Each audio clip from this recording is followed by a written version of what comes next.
دوستان عزیزم، درود و مهر. امیدوارم حال دلتون عالی باشه. تو روزهای سرد هیچ چیز به اندازه یه خوراک گرم و خوش‌عطر نمیچسبه.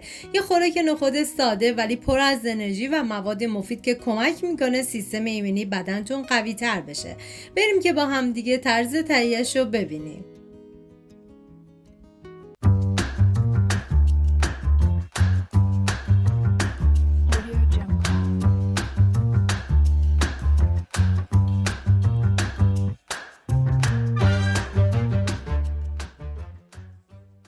350 گرم نخود که معادل 2 لیوان سرپر میشه. از شب قبل خیس کنید، چندین مرتبه آبش عوض کنید. بریزید داخل قابلمه، مقداری آب بریزید، بذارید تا نخود بپزه. این غذا برای 5 نفر در نظر گرفته شده. شما بر اساس تعداد نفرات باید موادو کم یا زیاد کنید. حالا توی این فاصله تا نخود میپزه میریم سراغ پیاز. نیاز به 2 عدد پیاز بزرگ دارین که به صورت نگینی ریز کنید و بهتون پیشنهاد میکنم این خوراک نخود مقوی و فوق‌العاده خوشمزه رو درست کنید که مطمئنم هر کی بخوره عاشقش میشه.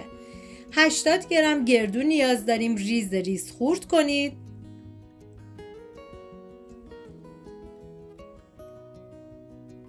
و نیاز به سبزی تازه داریم که شامل گشنیز و جعفری هستش و از هر کدوم یک دسته استفاده کردم. ریز ریز خورد میکنم و سعی کنید که حتما از سبزی تازه استفاده کنید، چون عطر و طعم این خوراک رو فوق‌العاده خوشمزه تر میکنه.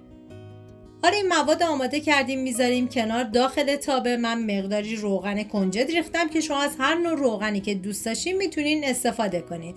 بعد از اینکه کمی داغ شد پیازایی که ریز کردم و بهش اضافه میکنم.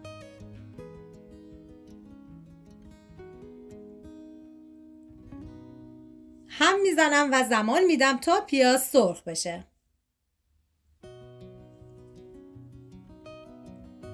نوبت اضافه کردن ادویه هست، شامل زردچوبه،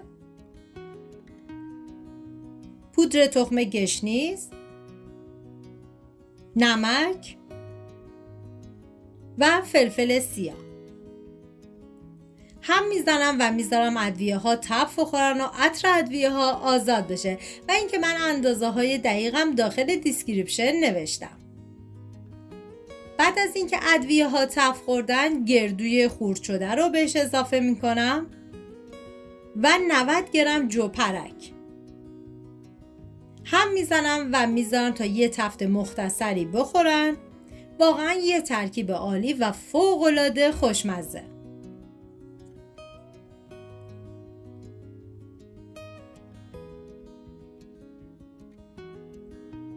بعد از اینکه یه تفت خوردن دوباره یه هم میزنم و بعد از اون دیگه زیر حرارت رو خاموش میکنم. میریم سراغ نخود که دیگه نخودا پخته شدن. موادی که تفت داده بودیم رو به نخود اضافه میکنم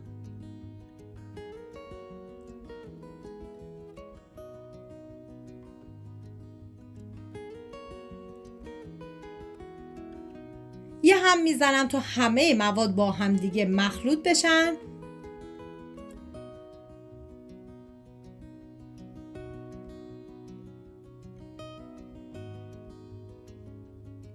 و حالا جعفری و گشنیز خورد شده رو بهش اضافه میکنم و بعد میذارم به مدت نیم ساعت دیگه این مواد بپزه و جا بیفته. خوراک نخود سرشار از پروتئین و مواد معدنی که تو فصل سرما به تقویت سیستم ایمنی بدن خیلی کمک میکنه.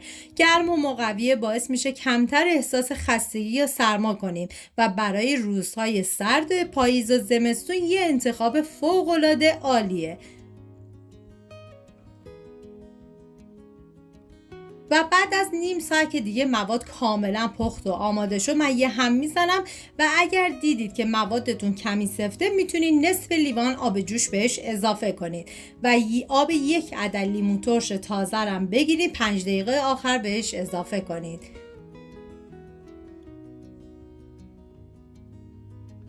و حالا من یه هم میزنم تا همه مواد با هم دیگه مخلوط شن و 5 دقیقه دیگه زیر حرارت رو خاموش میکنم.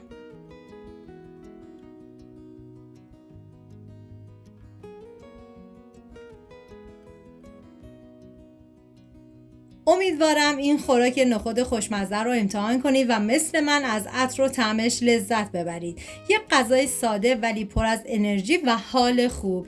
سپاس از همراهی همیشگیتون. تا ویدیوی بعدی مواظب خودتون و خوبی‌هاتون باشید. بدرود.